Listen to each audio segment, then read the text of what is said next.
문학은 얘들아 힘드니까 오답률 높은 순서대로 해줄게요. 자, 지금 뭐가 좀 높냐면은 22부터 26번 있죠. 요게 높았고요. 그 다음에 여기 있는 뒤에 27부터 30번하고 31, 34 이렇게 세 가지 할게요. 앞에 여기 있는 그 김승욱의 60년대식은 문제 질문 받을게. 자, 여기서 18부터 21번 중에 질문 있는 사람. 윤재 질문이야? 아니야? 질문 사람 하세요. 18부터 21 중에 18번부터 21번.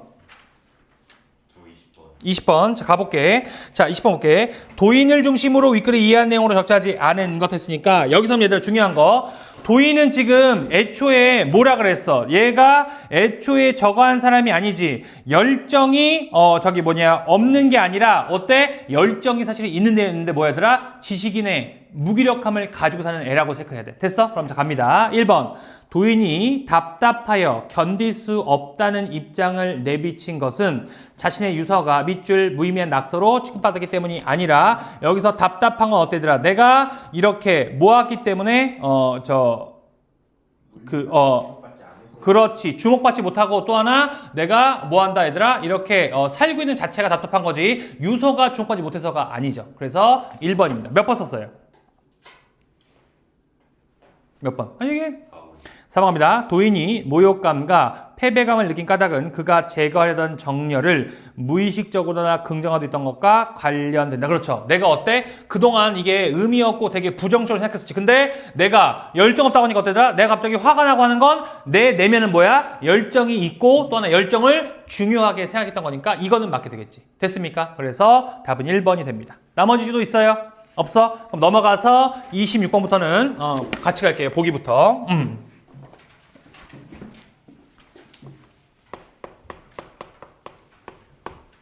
갑니다. 나와 다는 대상과 자아의 정서적 교감을 다루고 있다. 나는 며느리밥 풀꽃에 얽힌 민담의 비극적 내용을 화자의 개인적 기억과 연결한다. 이를 통해 개인의 서름을 민중에 공유해온 역사적 슬픔과 동일시하며 개인의 삶의 태도가 집단적 차원에서 승화될 수 있다는 인식이 들어가니까 딴 거 필요 없고 얘들아 뭐가 있다? 나에는 역사적 슬픔이 있다는 얘기가 들어가야죠. 나는 역사적 슬픔.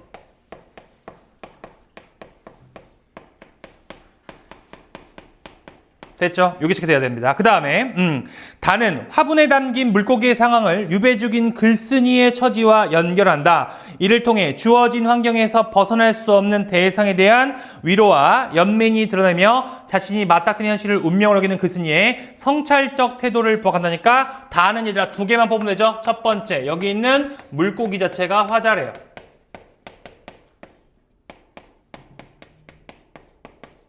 하나 더, 마지막 얘들아 무슨 태도? 성찰적 태도.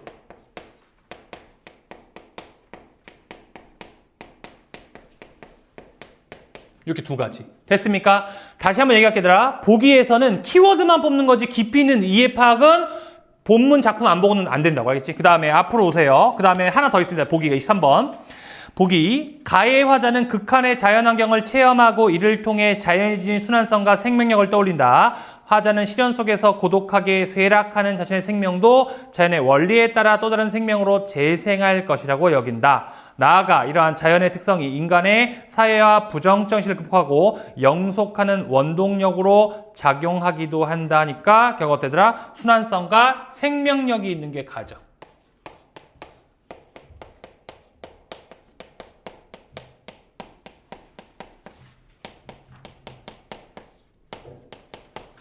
됐습니까? 요렇게 정리하시면 됩니다. 앞으로 와서 이제 바로 갈게요. 자, 박두진의 설악부. 제목 자체가 설악부니까 다른 건 모르겠지만 얘가 설악산에 있는가 봐. 그러니까 공간적 배경이 나왔습니다. 제목에.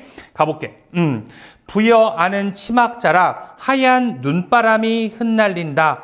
고리고 봉우리고 모두 눈에 하얗게 뒤덮였다니까 온 세상이 하얗게 덮였대. 사무 무릎까지 빠진다니까 무릎 높이까지 눈이 온 거죠. 나는 얘가 지금 여기가 어디죠? 북극이나 남극 그런 데로도 생각하며 걷는다니까 우리가 북극 남극하면 어때더라? 엄청나게 춥고 겨울이죠. 그래서 이런 곳 같대. 설악이. 그 다음에 이연. 파랗게 하늘이 얼었다. 하늘에 나는 후 입김을 뿜어본다. 쓰러지며 올라간다. 고요하다. 너무 고요하여 외롭게 나는 태고는 어때더라? 가장 옛날의 근본이고 기본에 놓여 있다니까 나는 가장 옛날의 근본이고 기본에 같이 있대요. 이게 2연이야. 그 다음에 3년. 왜 이렇게 자꾸 나는 산만 찾아 나서는 갤까? 내 영원한 어머니. 끝났죠, 얘들아? 자, 지금 여기서 산을 뭐라 그랬어? 어머니래. 쌤이 이거 정리해 주세요. 자, 문학에서 100% 긍정적인 게 세 가지 있다고 했죠? 첫 번째가 고향, 두 번째가 자연, 세 번째가 가족이야. 근데 자연인데 얘가 뭐래더라? 내 영원한 어머니래. 그러면 여기 있는 설악산은 나한테 어떤 의미다? 긍정적 의미고 굉장히 좋은 곳이라는 얘기죠. 됐어? 연결해야 돼. 그러니까 1년하고 2년 때문에 헷갈리면 안 됩니다. 눈이 너무 많이 오고 여기가 얘들아 푹푹 빠지다 해서 여기가 안 좋은 곳이 아니라 나에게 어머니 같은 곳이니까 설악산은 나에게 너무 좋은 얘기죠. 됐어. 계속. 내가 죽으면 백골이 이런 양지짝에 묻힌다. 외롭게 묻으라니까 여기에 내가 어때더라? 묻히고 싶을 만큼 좋다는 얘기죠. 됐어? 그 다음에 4연. 꽃이 피는데 내 푸른 무덤엔 한 폭이 하늘빛 도라지꽃이 피고 거기 하나 하얀 산나비가 날러라. 한 마리 메세도와 울어라. 달밤엔 두견도와 울어라니까 그럼 어때더라? 내 무덤에 자연의 대상이고 자연을 딱 와서 울고 함께 하니까 좋겠어? 안 좋겠어? 매우 좋겠죠. 쌤이 자연은 긍정인데 내 무덤에 함께 있으니까 모두 다 좋은 거라고. 됐어? 이렇게 행복한 모습이죠. 언제 새로 다른 태양이 솟는 아침에 내가 다시 무덤에서 부활할 것도 믿어본다니까 이 자연에서 이렇게 함께 있으면서 부활할 것 같대요. 마지막 나는 눈을 감아본다. 순간 번뜩 영원히 어린다. 인간들 지금 이 땅 위에 서로 아우성치는 수많은 인간들이 그래도 멸하지 않고 오래오래 세대를 이어 살아갈 거 생각하니까 내가 지금 눈 감고 생각하니까 인간들이 생각난대요. 여기서 아우성치면서 사는 사람들 우리 족속도 이어 자꾸 나며 죽으며 멸하지 않고 오래오래 이 땅에서 살아갈 것을 생각한다니까 여기서 어때더라? 인간들은 자연이 아니죠. 아우성치고 살아가니까 여기서 자연과는 조금 동떨어진 존재까지는 해석이 돼야 돼. 알겠죠? 그 다음에 마지막 언제 이런 설화까지 원통 꽃동산이 되어 우리가 모두 서로 노래치며 날뛰며 진정 하루 화창하게 살아볼래. 그럼 얘들아 지금 얘가 원하는 건 서로 노래 부르며 화창하게 살아갈 날을 꿈꾸는 거지. 그러면 위에 지금 아우성치는 인간들은 부정이겠어? 긍정이겠어? 다시 한번 내가 원하는 게 화창하게 노래 부르고 함께 살아가는 모습을 그린대. 그러면 위에 지금 인간들이 소리치고 아우성치고 하는 모습은 좋은 거야 나쁜 거야? 그렇지. 그래서 여기서 위에서 얘들아 항상 밑에 년하고 위에 년 연결해서 봐야 돼. 아우성치는 사람들은 부정적 사람들입니다.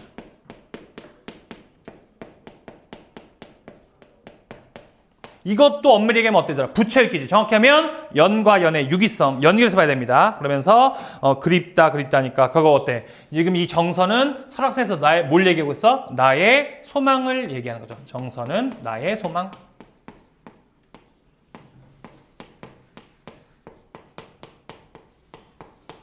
체크. 됐습니까? 자, 이제 나로 갈게요. 나는 제목이 며느리 밥 풀 꽃이래요. 그래서 여기서 며느리 밥 풀 꽃.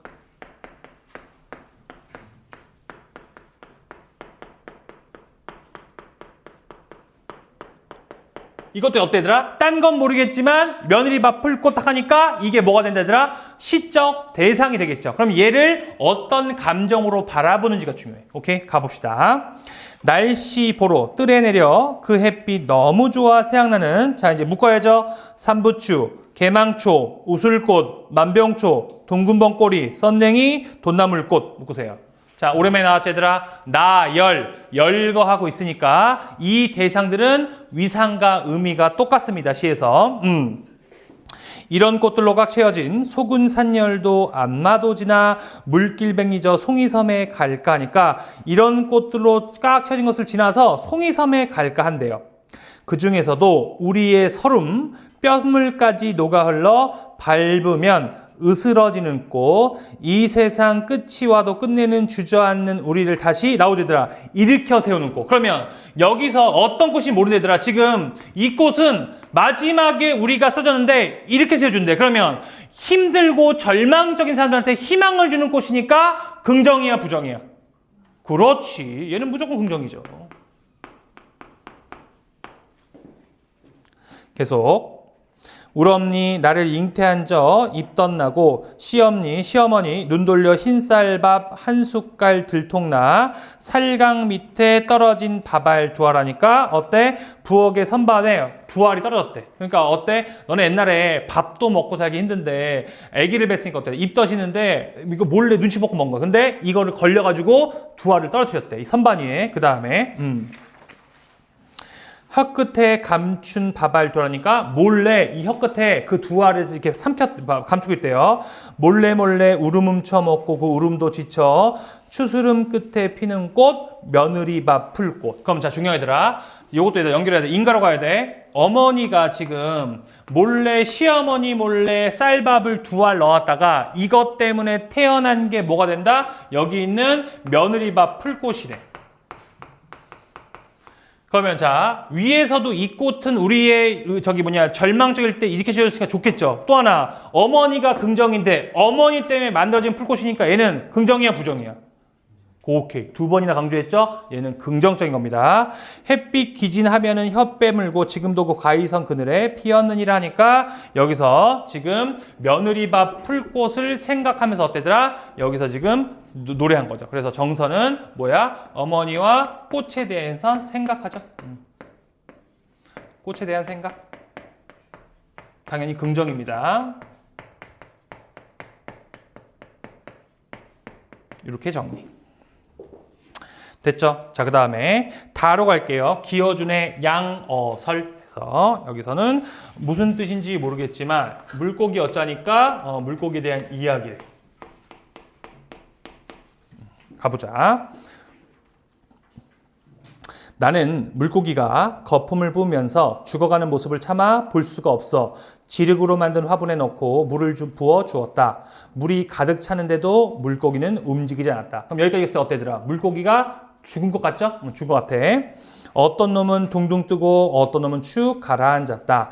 그저 물이 움직이는 대로 오르락 내리락 할 뿐이었다. 아이종은 죽었다고 여겨 남에게 주려고 했는데 내가 말리며 지켜보았다. 이윽고 물고기가 입을 벌리고 물을 마시더니 바늘을 움직여 진흙을 털었다. 가라앉아 있던 놈은 솟구쳐 올라가고 둥둥 떠 있던 놈은 꼬리를 흔들며 내려갔다. 나란히 나아가기도 하고 아가미를 벌렁거리며 모이기도 하고 파닥거리며 장난치기도 하고 유유히 헤엄치기도 했다. 얼마 안 되는 물이 괴로운 줄도 모르고 편안히 여기는 것 같았다 하니까 어때더라? 죽은 줄만 알았던 물고기가 다시 되살아난 거죠. 이렇게 체크. 그 다음에 두 번째 문단. 나는 이렇게 생각한다니까. 중요한 거. 내가 수필이 가장 핵심으로 하더라. 글쓴이의 생각이나 주장이 중요하니까 여기가 중요하죠. 하늘이 사물에게 똑같이 생명을 불어넣었으니 크고 작고를 막론하고 모두 자라기를 바란다. 자라는 것을 막지 않고 다 자란 뒤에 쓰는 것이 바로 천지에 마땅한 이치이자 어진 사람의 마음이다.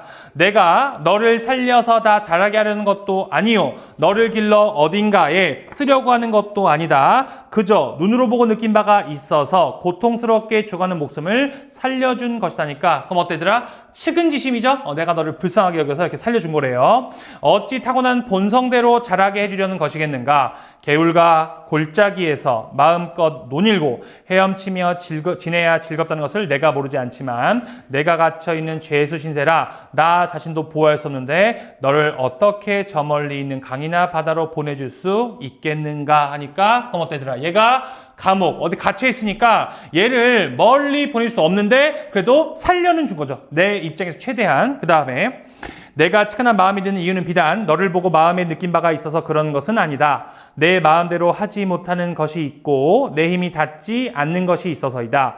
하늘과 땅은 크고 사물의 종류도 무척 많다. 꾸물거리는 벌레와 무성한 초목에 내가 어찌 관여할 수 있겠는가?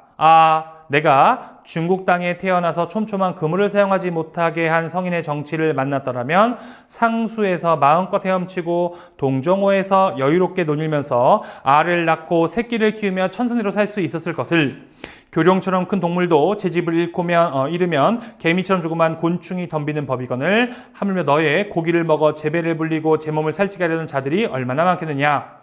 물고기야 물고기야 사는 것도 운명이고 죽는 것도 운명이다. 자초한 것이 누구를 원망하게 되는가 하니까 여기서 어때더라? 뭐에 대해서 생각하니까 결국 이런 모든 자연물의 운명에 대해서 생각하는 거죠. 자연물의 운명.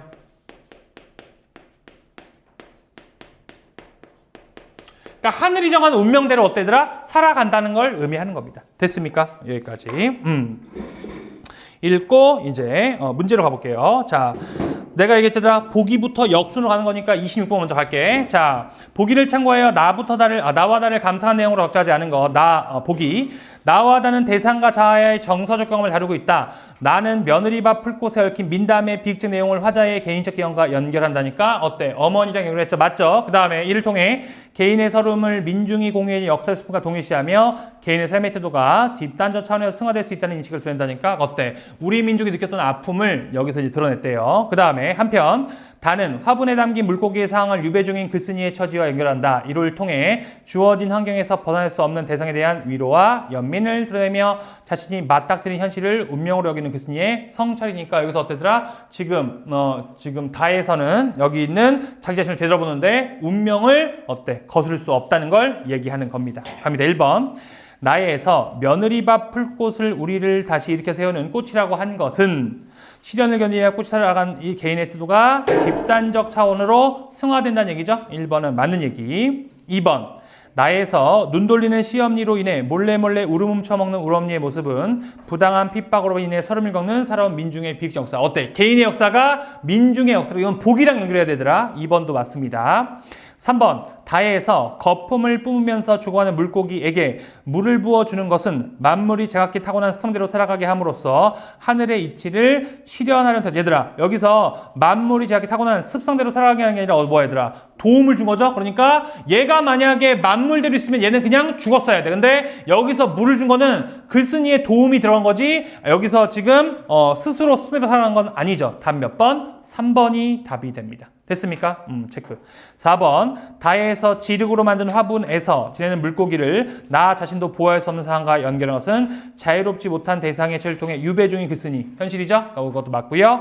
5번도 여기는 맞습니다. 답은 그래서 4번이 됩니다. 25번은 넘어가서 얘들아 23번 먼저 할게. 보기를 바탕으로 가를 이한 내용으로 적자지 않은 거 보기. 가의 여자는 극한의 자연환경을 체험하고 이를 통해 자연이 지닌 순환성과 생명력을 떠올린다. 화자는 시련 속에서 고독하게 쇠락하는 자신의 생명도 자연의 원리에 따라 또 다른 생명으로 재생할 것으로 여긴다. 나아가 이러한 자연의 특성이 인간 사회가 부정적인 실력하고 영속하는 원동력이니까 여기서 어때더라? 이렇게 사는 어머니고 내가 무덤에서 부활한다는 게 영원한 속성을 갖는다고 얘기하는 거죠. 됐어 연결? 그 다음 갑니다. 1번. 화자가 눈이 무릎까지 빠지는 예를 북극이나 남극으로 여기는 것은 까지는 아무 의미 없고요. 넘어가서 혹독한 추위 속에서 자해진의 순수한 생명력을 포착하는 다른 반응을 나타낸 것이고 얘들아 여기서 추위 속에서 자해진의 순수한 생명을 포착한 게 아니라 뭐 한 거야? 그냥 눈이 너무 많이 와서 북극과 남극과 느껴진다고 얘기한 거지 생명력 포착한 적 없습니다. 답은 1번이 됩니다. 됐어요? 2번. 화자가 산을 내 영원한 어머니라고 한 것은 자신이 반복적으로 찾아 나서는 자연 공간을 모성적 존재로 연결했고요. 생명력이 충만한 곳, 즉 긍정적 의미죠. 2번도 지워져. 3번. 화자가 푸른 무덤에 한 포기 하늘빛 도라지 꽃이 피기를 염원하는 것은 자신이 죽은 뒤에 자연의 순환 질서에 따라 생명을 다시 얻길 바라는 소망을 구체적으로 한 거죠. 그래서 이것도 맞고요. 4번. 화자가 수많은 인간들이 이 땅 위에 서로 아우성친다고 한 것은 혼란과 갈등으로 가득 찬 사회 현실을 부정치선으로 바라보고 있음을 나타낸 것도 가능합니다. 그 다음에 5번. 화자가 설악까지 왼통 꽃동산이 되어 모두 서로 노래치며 날뛰는 날을 그립다고 한 것은 자연의 순환성에 기대어 인간 사회가 화합의 시기가 도래하기를 영원. 그렇죠. 어때? 마지막에 어때? 아우성치는 게 아니라 인간들이 노래하면서 살길 바라니까 화합을 얘기하는 것도 가능하죠. 됐죠? 답은 그래서 1번이 됩니다. 오케이. 그 다음에 이제 25번. A부터 E에 대한 설명으로 적절하지 않은 거. 여기서 A 볼게 얘들아. 물이 가득 차는데도 물고기는 움직이지 않았다. 여건이 달라졌음에도 대상태가 어때? 변화가 없는 거죠? 1번 지워지고요. 2번에 B. 자, 얼마 안 되는 물이 괴로운 줄도 모르고 편안히 여기는 것 같았다 하니까 일정 시간 동안 대상의 모습을 관찰해 얻게 된 주관적 인상. 내가 느낀 거죠, 얘들아? 물고기에 대해서 나의 느낌이니까 주관적 인상 맞습니다. 3번의 C. 그저 눈으로 보고 느끼는 바가 있어서 고통스럽게 죽어가는 모습을 살려준 것이다 했는데 대상에게 선행을 베푼 것이 자기 만족을 위한 행위임을 보여주고 있다는데 내가 어때더라? 자기 만족이 아니고요. 그냥 뭐 한 거야? 이렇게 상대방을 뭐 한 거? 안타깝게 여겨서 한 거지 내가 만족하기 위해서가 아니잖아. 그래서 답은 몇 번? 3번이 답이 됩니다. 됐죠? 4번의 D. 하늘과 땅 크고 사물의 종류는 무척 많다. 꾸물거리는 벌레야 무성한 초목에 내가 어찌 관여할 수 있겠는가 하니까 세상의 특성을 근거로 내세워 자신이 모든 대상에 영향을 미칠 수 없다는 한계. 맞죠? 그 다음에 5번. 교룡처럼 큰 동물도 제 집을 잃으면 개미처럼 조그만 곤충이 덤비는 법 하니까 이렇게 얘기한 거. 다른 존재와 견주어 대상이 처한 그렇죠. 위태로운 상황이니까 답은 3번. 됐어요? 넘어올게요. 자, 24번. 기억과 니은에 대한 이해로 가장 적절한 것 했으니까 여기서 기억은 뭐죠? 이런 양지 짝이죠? 설악산의 양지 쪽. 그 다음 니은은 그 바위섬 그늘입니다. 1번 기억은 화자가 홀로 묻히기를 바라는 거. 그렇죠. 나 홀로 외로이 묻히기 바라는 공간 맞죠? 이거 맞는데 니은은 화자가 쉽게 접근할 수 있는 권이 아니지 얘들아. 지금도 햇빛 기진하면 혀 빼는 거니까 햇빛조차 힘든 곳이니까 인간이 접근하기는 되게 힘들다는 의미를 갖고 있어야 돼. 그래서 1번은 틀렸어.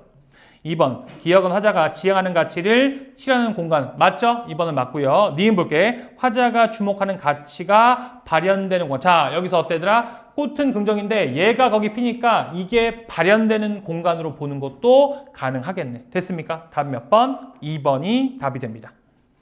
3번 기억은 화자가 만족을 느끼는 일상적 공간. 자 얘들아 이것도 조금 애매하죠. 일상적 공간 자체가 안 되는데 니은 볼게. 니은은 화자가 결핍 느끼는 허구 공간. 허구 공간은 완전 아니죠. 그래서 이거는 아예 지워져. 4번 기억은 화자가 자기 반성을 수행하는 게 공간이라 했는데 여기 그냥 좋다고 얘기했지 자기 반성이 아니죠. 그 다음에 니은은 화자가 특정에 대한 비판의식을 드러내는 공간이라는데 비판한 적 없습니다. 4번 틀렸고요. 5번 기억은 화자의 앞날에 대한 낙관적인 전망을 드러내는 공간이라는데 그것도 가능하죠. 근데 니은 얘들아 화자의 앞날에 대한 우려가 아니라 그냥 여기 꽃이 피는 좋은 곳이죠. 그러니까 우려도 틀렸습니다. 답은 2번. 자, 22번 갈게요. 가나에 대한 설명으로 가장 적절한 것 1. 가는 타인의 말을 인용하여 바람직한 삶의 자세를 제시하고 있다는데 타인의 말 이용한 적 없습니다. 그 다음 2번. 자, 얘들아 밑줄 치세요. 명시적 청자. 자, 얘들아 써놔 얘들아. 명시적 청자가 나오려면 새 친구 잘 들으세요. 돈호법이 있어요. 써놔. 돈호법. 우선 써놓으세요. 돈호법. 이 선지가 얘들아 만약에 나왔다면 너네 머릿속에 뭐가 있었냐면 반드시 명시적 청자라는 얘기는 그렇지. 이 작품 안에 누구를 얘들아 드러내고 부른다는 얘기. 근데 이 부르는 우리가 표현법을 뭐라고 하냐면 돈호법이라고 해요. 이게 같이 연결돼야 돼. 알겠죠? 그래서 친구야, 아이야, 얘야, 노비야 이렇게 부르는 게 있어야지만 명시적 청자가 되고요. 이게 돈호법이니까 같이 묶으세요. 알겠죠? 그래서 이거는 암기. 알겠어, 임마? 예. 이게 돈호법이라고. 알겠죠? 오케이. 임마한 거 아닙니다. 당황하고 그러지 마야겠지? 오케이. 갑니다, 이제. 자, 3번. 다는 서로 다른 견해를 비교. 이미 틀지더라. 다에서 서로 다른 견해가 나오려면 다시 한번 얘기하는 사람이 2명 이상이 되니까 아예 지워져. 그 다음에 4번. 가나 모두 구체적인 수치를 나타내는 표현을 통해 시상을 심화하고 있다 했는데 가얘들아 구체적인 수치가 어디 나왔어? 오케이. 여기서 그래서 지금 한 폭이라고 나왔으니까 여기 나왔고요. 다는 어때? 어디 나왔습니까? 여기? 나에서는 그렇지. 한 알 두 알이니까 수치가 나온 거는 이런 부분을 얘기합니다. 그래서 답 몇 번? 4번이 답이 됩니다. 됐어요? 넘어갈게요. 아, 시간이 굉장히 애매하게 남았네요. 그럼 얘들아 이거 질문 받을게요. 자, 27부터 30번 중에 질문 다 해도 시간 안에 보내줄게. 얘들 흥분하지 마시고요. 다시 한번 20, 30번 중에 질문. 왜 갑자기 질문 없죠? 없어? 넘어가고 얘들아 31부터 34번 중에 질문. 소름 아무도 안 하는 거 봐. 와. 자, 그럼 얘들아 문학 오답 1위만 볼게요. 29번 보세요. 얘가 1등. 1등이야. 자, 갑니다. 보기에 가에 들어갈 말로 가장 적절한 거 보기 볼게. 고전소설에 등장하는 글들은 비록 그 내용이 명시되지 않았더라도 작품에서 활용되는 양상에 따라 다양한 기능을 수행하기도 해요. 윗글에 기억을 주고받은 인물과 맥락을 고려해 글의 특징이나 기능을 말해보세요 했는데, 자, 볼게 얘들아. 1번 기억은 수신자로 하여금 전달자의 밑줄, 정체를 파악했다. 얘들아, 그러면 전달자의 정체를 파악한다는 얘기는 기본적으로 전달자를 몰랐다가 알았다는 얘기인데, 여기서 얘들아 뭐라 그랬냐면 옹고침의 마지막 문단 보세요. 그때 그놈을 잡아내라 했으니까 여기서 집 옹생어는 원래 참 옹생을 알았던 거니까 정체를 여기서 파악할 수 있는 건 말이 안 되겠네. 답 몇 번? 1번이 답이 됩니다. 2번 기억의 발신자는 전달자의 다짐을 받았는데 그에게 기억을 전달했죠. 2번도 맞고요. 3번 기억은 이를 수신자에게 전달한 것을 지시받는 전달자의 긍정적 반응이니까 3번도 맞습니다. 4번 기억이 수신자 받는 사람에게 전해짐으로써 전달자는 자신을 향한 타인의 오해를 해소할 수 있게 됐으니까 4번 맞고요. 5번 기억에 담긴 내용은 알 수 없지만 수신자에게 이런 일을 보면 발신자의 의도가 이루어진 거죠. 답은 그래서 1번이 됩니다. 오케이, 오늘 여기까지 할게요. 자, 고생했고요. 저기 보느라고 이제 당분간 잠깐 집중. 본인들 흥분하지 말고 다 당분간 모의고사는 없습니다. 우리가 이제 끝나면 다음 주에 산모에 대한 학평 해석하기는 쌤이 철저히 준비해서 하고 부족하면 쌤이 해설서를 만들어서 줄게요. 그 다음에 앞으로 너네가 지금 중요한 게 뭐냐면 독서는 우리가 기본에 하던 패턴 그대로 가면서 수특을 붙여야 돼. 근데 더 중요한 게 뭐냐면 수특 문학은 해야 돼. 그래서 쌤이 수특 문학은 따로 정리해가지고 들어갈 텐데 이때부터는 얘들아 작품에 대한 내가 암기하고 중요한 걸 반복하라는 거 꼭 반복하셔야 됩니다. 알겠죠? 어쨌든 다음 주에 시험 보면 또 하나 한 명 한 명씩 내가 다 상담할 겁니다. 알겠습니까? 오케이, 고생했고요. 다음 주에 본인 실력 잘 발휘하고 오세요. 오케이, 고생했습니다. 출발. 얘들아 이거 책 가져가세요. 확인했으니까.